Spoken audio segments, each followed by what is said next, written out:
magnetic force on a moving charge or a current carrying wire. Let's see. Now it is a moving charge. Here is a magnetic field. B, completely magnetic field is there. B, okay. Away from you, cross indicates away from you.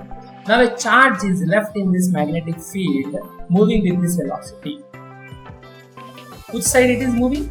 From left to right it is moving. So it is like a current. Moving charge is a current. Then which direction magnetic force will occur? Then you do apply right hand rule. Stretch your fingers right angle to each other. B, away from you. Current.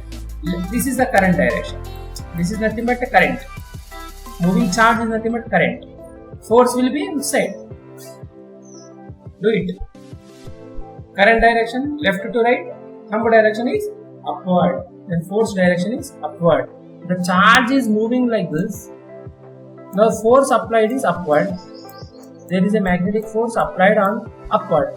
Then it will try to rotate slowly upward. Then what it will do?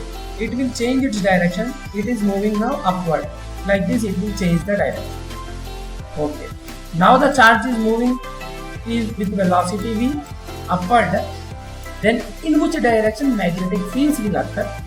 Magnetic force will occur because of this B. Let's calculate. In which direction magnetic force will occur on this. Now B is B away from you. Current direction upward. Force direction. So thumb direction is left side. So here the force is upward. Okay. So it move upward. Here the force is left side. Now it will try to change its direction and it will change the direction to left side. Now the charge is moving in this direction. Now apply again right hand rule. Find out in which direction now force will occur. Stretch your fingers. B direction. This is the cross direction is B away from you. That is middle finger away from you. Forefinger. So this is direction of current. Forefinger is right to left. Then thumb direction is thumb is downward. So the force is now downward. Now the force is downward. Magnetic force, so electromagnetic force. So then it will try to change its direction. It will come downward. Okay. Now the charge is moving Q with velocity v downward. Then tell me in which direction now electromagnetic force will occur. Stretch the fingers. Middle finger away from the page, away from you, and current direction downward, forefinger downward. Then you got which direction? C is on the right side. Now it will act force like this. So it will now change the direction. See, from where we started, the charge moves in a circular path and reaches to the same point because of the electromagnetic force. This force is the product of charge, velocity and P. It's a product of these three. Not only that, here if you see charge and B are perpendicular to each other. In all the cases they are perpendicular to each other. If there is an angle, then you have to consider that angle between them. That angle is sin theta you have to keep. So final formula F is equal to QVB sin theta. There are many applications of this. Depending upon this principle only, our motors will work, the generators will work. Force is downward, towards the center, towards the center, towards the center, towards the center. And this is a magnetic force, electromagnetic force. We know F is equal to QVB. Then who is balancing this? It balanced by the centripetal force, centrifugal force, mv square by r. We know mv square by r, centripetal force.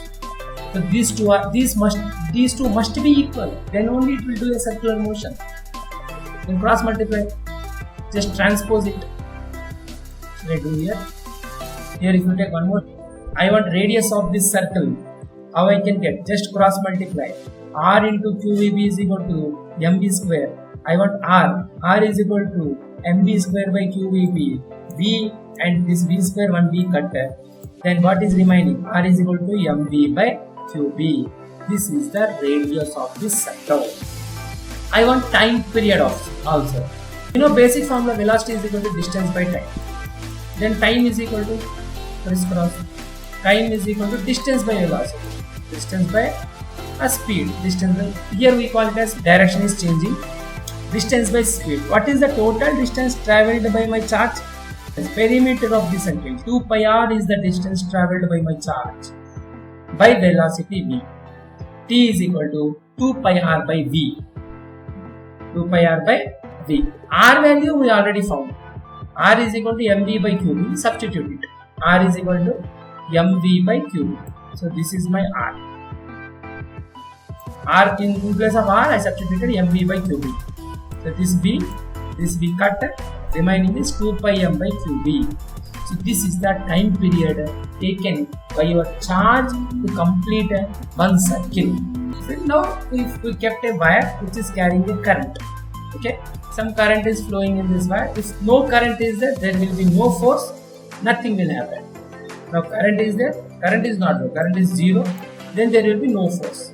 Now if I start sending this current through this wire, then force will exert.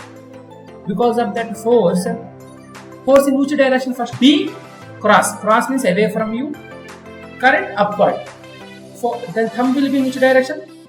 So thumb direction is left direction. Force exerted on this wire is left direction. Now what you can see in this experiment, this wire slowly bends towards the left. See, slowly bends towards the left when I send a current I. Why? Because of the force F is equal to Q into QVB. But here what is Q? I know I. I is equal to, do you know I is equal to Q by T? See here I is equal to Q by T. In place of Q you can substitute it. Here I have length, I don't have velocity. Velocity is equal to distance by time. That also I can substitute. V is equal to L by T. In place of V I am substituting L by T. So here L by T. Okay. What is Q by T? Q by T is I. We know this. I is equal to Q by T. So this Q by T is represented with I, L, B. So when a current carrying conductor is there, then F is equal to ILB sin theta. Now let I send from upward.